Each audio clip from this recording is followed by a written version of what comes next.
प्रणाम। आज किस विषय पे बताएंगे दर्शकों को आप? अपने दर्शकों को मैं बता रहा हूँ और भारत के आयुर्वेद को जगा रहा हूँ। मेरे भारतवर्ष में मैंने भारत के संविधान के निर्माता डॉक्टर अंबेडकर, महाराजा सूरजमल और महाराणा प्रताप, उनकी जीवनियों को मैंने पढ़ा। अंबेडकर साहब के जीवनी के बारे में पढ़ा। उनके घर में एक समय पेठे की सब्जी बनती थी। चाहे लता मंगेशकर हो, महाराजा सूरजमल हो, प्राचीन काल के समय में एक समय पेठे की सब्जी बनती थी। पेठा क्या काम करता है? हमारा अगर भाग हो मस्तिष्क का, मध्यम भाग हो या पश्चिम भाग हो, चेतन हो, अर्ध चेतन हो, समचेतन हो, इन भागों के विषय में जरा जानकारी मैं आप दे दूं। चाहे रफी साहब हो, मोहम्मद रफी जी, जिन घरों के अंदर पेठे की सब्जी बनती थी वो घर हमेशा दिमागी रहे हैं। उनका दिमाग बढ़ा रहा है, स्वस्थ रहा है। जैसे मैं आपको बता दूं, मोहम्मद रफी या देश के कोकिला लता मंगेशकर क्यों न हो, मैंने ये देखने के बाद, पढ़ने के बाद, उनके जीवन चरित्र के बाद और उनके रहन सहन के बाद मैंने इस निष्कर्ष पर पहुंचा हूं, जिस घर के अंदर पेठे की सब्जी बनती है या पेठे का हलवा बनता है, उनके बच्चे मेरिट में आते हैं। कोई भी उनकी तुलना नहीं कर सकता। मेरे हाथ में ये पेठा है, ये पेठा है और पेठा भी कच्चा है। इससे 4 गुना 5 गुना बड़े पेठे लेने चाहिए और इसके वर्दी को नहीं उतारना। नंबर 2, इसके बीज को नहीं निकालना। अच्छी तरह से पहले तो मैं इसके हलवे की बात करूंगा। मेरे भारतवर्ष में चाहे कौरव हो या पांडव हो, गाय के घी में इसका हलवा बनाते थे और हलवा इतना तरोताजा होता था कि मानव की मेमोरी इतनी बढ़ती थी, याददाश्त इतनी बढ़ती थी। चाहे लाला हरदयाल हो, उसके विषय में भी मैंने पढ़ा है। सुबह के समय में कौरव और पांडवों के काल से लेकर या उनके काल में भारत में काफी गौएं होती थी और उन गौओं को पालते थे और कौरव पांडव पेठे का हलवा बनाकर खाते थे और उनकी मेमोरी, याददाश्त अच्छी तरह से 100% अन्य लोगों से ज्यादा थी। अब मैं इस पेठे की बात कर रहा हूं। माननीय लाला हरदयाल इस दुनिया के सबसे दिमागी व्यक्ति थे। लाला हरदयाल एक बार 7 काम करते थे। 7 काम किसके वजह से करते थे?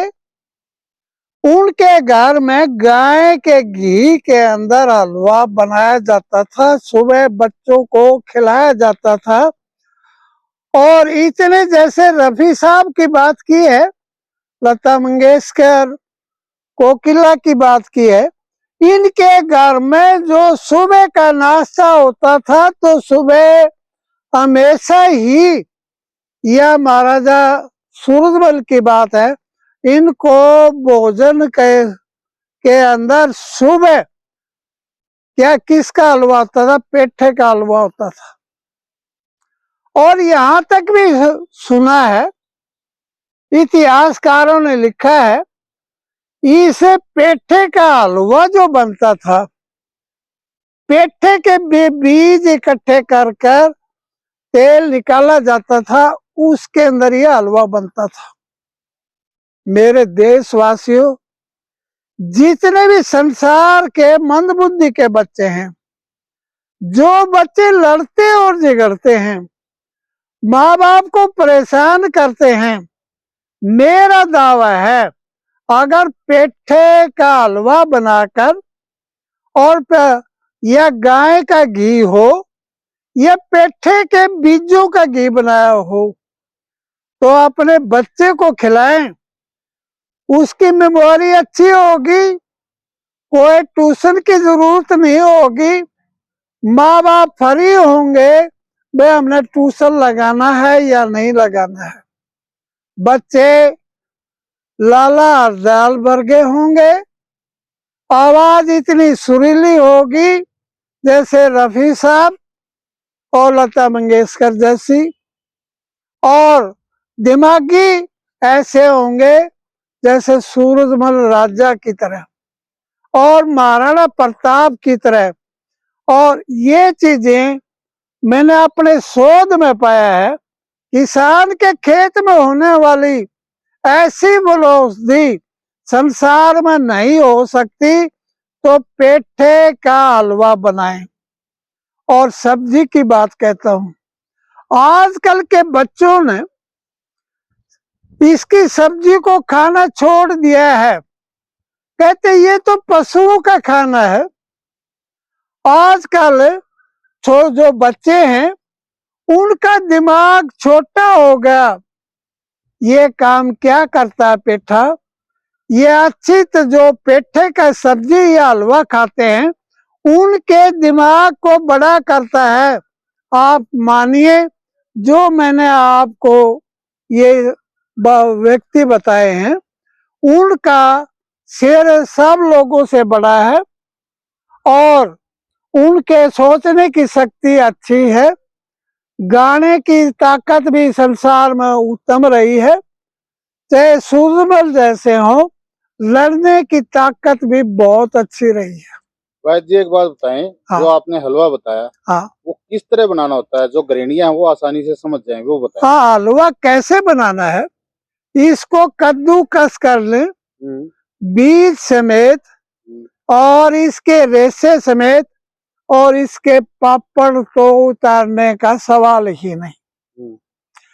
इसके अंदर मेरे भारतवर्ष में देसी खांड होती थी, उसकी पात बना लेते थे, गाय के घी या पेठे के बीज का तेल होता है, वो हम निकाल लेते हैं, निकलवाते हैं स्पेलर से। जो हमारे पास मंदबुद्धि के बच्चे आते हैं, हमारे पास जिनका दिमाग अच्छी तरह से काम नहीं करता, जो घर में तोड़ फोड़ करते हैं, माँ बाप के साथ झगड़ा करते हैं, उन बच्चों को हम हलवा क्या करते हैं, कद्दूकस करके और धीरे धीरे पहले तो दूध में भी भून लेते हैं, अगर दूध नहीं है तो घी में भून लेते हैं, और इसके अंदर पिस्ता, बादाम, काजू, गोला और अखरोट का पाउडर बना के डालते हैं।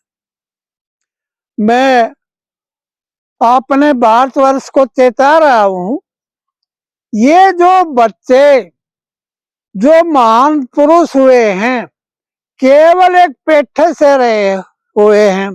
मेरे देश के किसान को बता दूं, आपने अपने बच्चों को IAS, HCS कंपटीशन या को डॉक्टर या इंजीनियर बनाना है, तो एक बार जरूर पेठे की सब्जी और हलवा बना ले। अब बात दिखा रहा हूं मैं। जैसे मेरे हाथ में पेठा है, आम क्या है, रक्षोदक है। आम की चटनी या आम की खटाई बड़ी पाचक होती है, जल्दी भोजन को पका देती है। ये छोटा पेठा नहीं लेना। जब तक ये पककर इसका रंग पीला ना हो जाए तब इसको यूज करना है। मैं कहता हूं हिंदुस्तान को उन्नत बनाना है तो हर एक घर के अंदर पेठे का हलवा बनाएं या सब्जी बनाएं और दिन में कम से कम 2 बार तो पेठे की सब्जी खिलाएं और इसके अंदर कच्ची आंवली डालकर ये खट्टा स्वाद हो जाता है। पाचक है, पाचन क्रिया को सुधारता है, श्वास नली को साफ करता है और दिमाग का तो कहना क्या, मैं तो ये कहूँगा भारत का एक गहना है। कब पेठे को यूज करना है, कम से कम इससे 10 गुना बड़ा हो और बीज तो निकालने का मतलब ही नहीं पड़ता। मैंने क्यों दिखाना पड़ा, मेरे भारतवर्ष का सर्वनाश हो रहा है। कभी तो सारे संसार में लाला हरदयाल जैसे थे, एक समय में 7 काम करते थे। आज मेरे देश के बच्चे कहते हैं हमें तो याद नहीं होता, मास्टर मारता है, मास्टर हमें सजा देता है। तो मैं देशवासियों को कहूंगा जरूर से जरूर पेठे की सब्जी या हलवा जरूर बनाएं और समस्त दिमाग के भागों को, जैसे अगर भाग, मध्य भाग और इधर क्या है पश्चिम भाग, अच्छा इसके साथ साथ दिमाग के तीनों हिस्सों में काम करता है, चेतन, अर्ध चेतन और समचेतन। दुनिया की सबसे बड़ी खुराक है दिमाग की, क्या है, पेठा है। इसका अच्छी तरह प्रयोग करें, अपने घर में वो रोशनी लाएं और इस तरह सोचें हमारे जो बच्चे होंगे दुनिया की कोई ताकत नहीं है, बुद्धिमान होंगे और बड़ी बड़ी चोटियों को छुएंगे और बड़े से बड़े इनाम लेके आएंगे। विश्व में प्रथम रहने की वो कामना करेंगे। मेरे देशवासियों, प्रणाम प्रणाम।